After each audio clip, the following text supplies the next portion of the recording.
I couldn't help but notice a lot of similarities to a few other high-profile games during my playthrough of Shadow of Mordor. That being said, there was something in there I hadn't experienced before. Nemesis. Not that Nemesis, but the addition did make all the difference in the world. Welcome to completion number 135 of the Potato Backlog Project. Make sure you stick around to the end of the video for the one rating to rule them all, the Tater Raider, and let's talk about Middle-earth Shadow of Mordor. Mordor. Originally released over 10 years ago in 2014, Shadow of Mordor is an action-adventure style game. It borrows from elements from games like Assassin's Creed and the Batman Arkham series, but where it really carves out its own identity is with something called the Nemesis system, which we will talk about shortly. If you are someone who is familiar with the Lord of the Rings world, Shadow of Mordor takes place between the events of The Hobbit and the Fellowship of the Ring. If you aren't familiar with those stories, you're still in luck. You're still gonna have a really good time with Shadow of Mordor. The story does a good job of staying contained within itself. It explains enough of what's going on that you can easily start up with no prior knowledge of the series, the books, the movies, or the characters, and you'll still have a really good time. You play a character named Talion. He sees his family slaughtered in front of him and is then bound to some sort of spirit right before death. This other character is named Celebrimbor.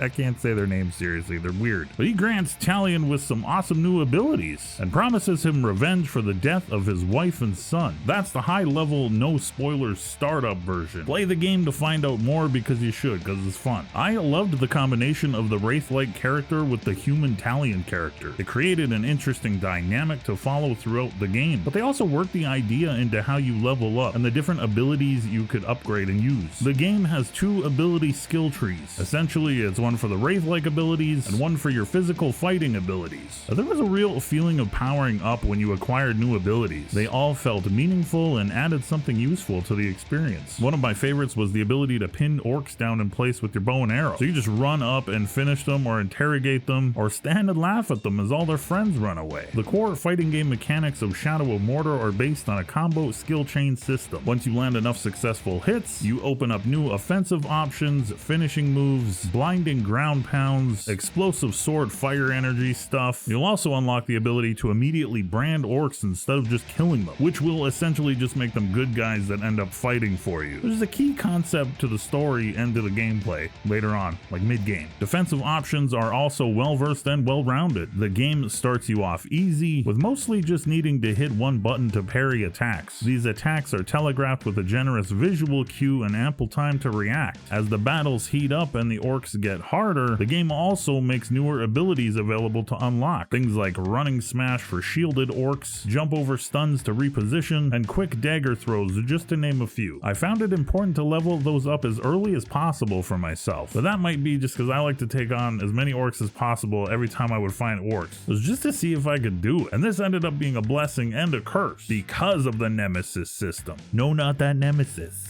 A system so cool, WB patented it, used it in the sequel to this game, and then sat on it and haven't done anything with it since 2017. We won't get too carried away down that rabbit hole though. Let's focus on the game. I'm sure there are a million in-depth think pieces on it, so we'll just let those YouTube channels do that. Think of the system as kind of a learning, living grudge system for the orcs of the game. There are 3 different tiers of orcs, the fodder at the bottom, the captains in the middle, and the war chiefs on top. Every orc has the chance to become a captain or war chief depending on what happens in the game. For example, if you're fighting a dozen orcs and some little nobody orc nails a lucky arrow shot and kills you, they'll be promoted to captain, which in turn will trigger other movement within the ranks as well. If captains kill you repeatedly, they start to become very powerful and even harder to kill the longer they're allowed to live. And because of the Nemesis system, they don't even need to interact with you to gain more power. Power struggles happen in between the different captains. You're given options to interrupt these things at times, which kind of works like a special side mission of sorts. Sometimes it's advantageous to interrupt these things, and other times it doesn't go quite as you plan, and you end up making the captain even stronger than he was before. I had one rivalry going on where I finally killed the captain. I'd messed up a few times and he was getting pretty powerful. I was so happy, super pumped up when he finally went down, but a couple battles later and I find out this guy cheated death and is now his life mission to hunt me down and end me. The orcs will also remember things, like maybe the way they killed you, or if they were able to evade you in a fight, they might taunt you about that the next time you run into them. Luckily, these captains do have weaknesses. The previously mentioned interrogation of orc underlings or captains is one way to get this info. The game offers a few different ways to come by it. It just adds another layer into the system that helps keep it engaging. So while this entire power struggle is happening between the orcs, you're making your way through story missions, side missions, exploring the map, finding collectibles, and leveling up your skill trees. The core movement of Shadow of Mordor reminded me a lot of Assassin's Creed, and I thought that was maybe because I had just finished playing Black Flag, but looking back, it definitely borrows a lot of things. The parkour and climbing abilities alone feel very Assassin's Creed-y. The game also has a lot of stealth built into it, being able to trick orcs into coming to a bush or ledge, only to kill them with the quickness. Giant assassin leaps off buildings were a personal favorite of mine. There are also a lot of environmental interactions that can be used to your advantage in a ton of different situations. There is just so much jam-packed into this game, and the way it connects all of its systems together to work in sync and progress the player through, it just creates an incredibly satisfying gaming loop. From the outside, you might look and say, you're just killing orcs over and over again, it's kind of boring. But from the inside, you know that you have a vendetta against Metalbeard, who killed you by luck one day last Saturday. And now 3 days later, you're still plotting your revenge, all while trying to help a turncoat named Ratbag move up the ranks to War Chief, so he can help you put an entire army into disarray. Not to mention your quest for revenge and helping uncover the mysteries of Celebrimbor's past. You know, that old chestnut. I do have the sequel, Shadow of War, also on the backlog, so I'll probably go deeper into the Nemesis system with that video. I also didn't even touch on the weapon ruins, which are of course tied to the captains. It's kind of like a circle. It's all connected. It's same, it's different, but same